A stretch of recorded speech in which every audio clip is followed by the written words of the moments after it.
Good evening and welcome, and thank you for joining us today.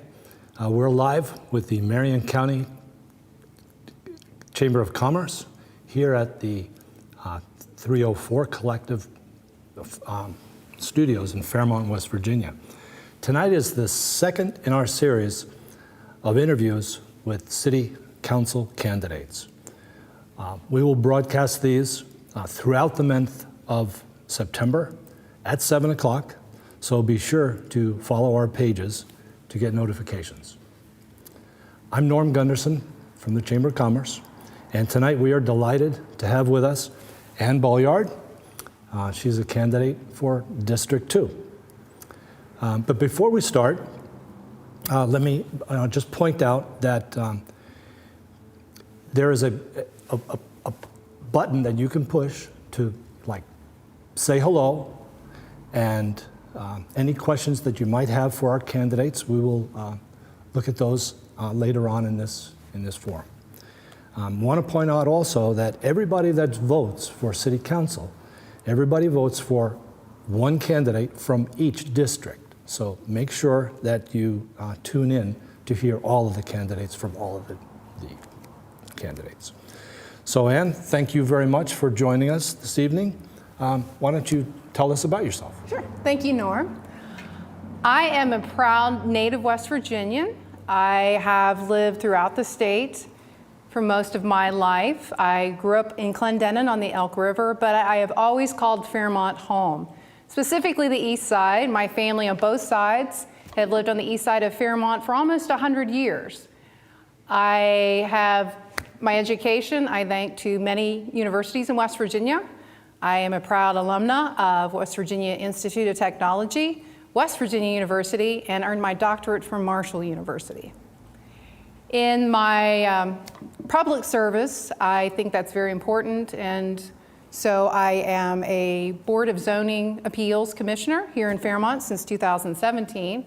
I've been on the Historic Preservation Commission here in Fairmont since 2016. I also have the privilege of being a volunteer at Child Life at West Virginia Children's Hospital, as well as a NICU cuddler, and recently I was appointed to the Friends of WVU Hospitals Board. Wow, lots of things. Thank you. Why don't you tell us about your district?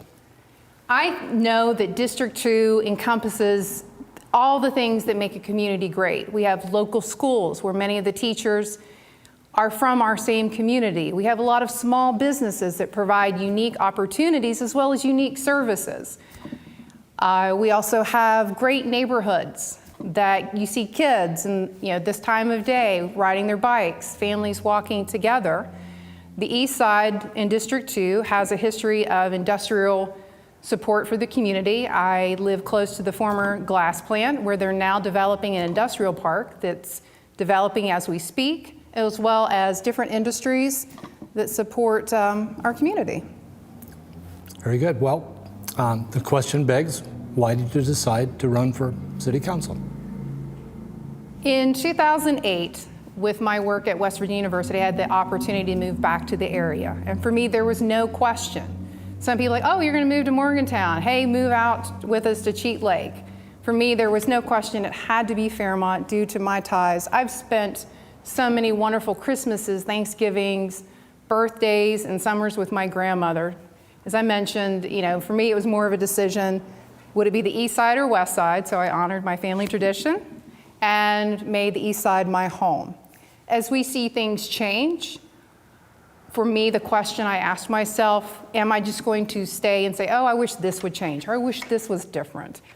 I chose to be a part of a group to enact change, to make a difference. So that's why I'm running in the hopes that I will serve all the people of Fairmont in making this and strengthening the community we already have. Okay. So what do you see as the main challenges for Fairmont, and how do you see that they might be addressed? I think the main challenge to each of us is that it's a twofold response. First, we need to acknowledge and celebrate the great things that are already happening in Fairmont, whether it's changes in infrastructure, whether looking at different things in our community. We have a strong community. We have a strong sense of community. celebrating some of the great things that in partnership with the Chamber that we highlight a Business of the Month. We also have the Friendly City Spotlight. We are starting to make a concerted effort that those houses that aren't contributing to the community, the city is in partnership with other businesses, continue to support the demolition project for those areas so we can have new homes and new businesses in those areas. And even just the smallest thing, and I'd like to share the one small thing, the Wi-Fi reading of our water meters. I had a leak in my house, didn't know it, and because of that one innovative change that was made, I had a wonderful letter, and I knew that there was something going on in my own home, so I appreciate that. The second part is looking at what does Fairmont want to be in the future. We're a great community. Do we want to be more like other communities? Let's say I've talked to friends recently around Fairmont. Do we be more like Thomas or Elkins? Or what can we bring to the region? We have affordable housing, again, safe communities. So that would be a new initiative and what I would like to be a part of, a really in-depth plan of what Fairmont wants to be in the future. Sounds good. So do you have in mind any new initiatives or some things that may not have been addressed in Fairmont? In my experiences, COVID-19 has changed all of our lives. So I think new initiatives of way we connect with each other. Many families have been here for generations, and some are new to Fairmont. So maybe one initiative to enhance the great activities of our boards of health, a weekly community forum where people get factual information of what's going on in Fairmont so they can feel connected, check in, and provide a community forum for question and answer. There's some misinformation, and these are challenging times for us, and that connection of what is going on would be very important. Okay. One of the most discussed issues at the has been the Human Rights Commission. What are your views on that commission and their activities and how you might work with them if elected? Certainly. First, I'm so glad that the charter was reinstated in 2018. The Human Rights Commission is the guiding force to ensure that we prevent any marginalized populations of feeling that way. It saves the threat to our community. We are the friendly city, and I see them as the guiding force to prevent any harm from people that have comments that don't have a part of the friendly city. So I would work with them again and support their efforts. They provide training and guidance on keeping us the friendly city. And I think they're an integral part to not only the social well-being of our community, but as well as also the economic health of Fairmont.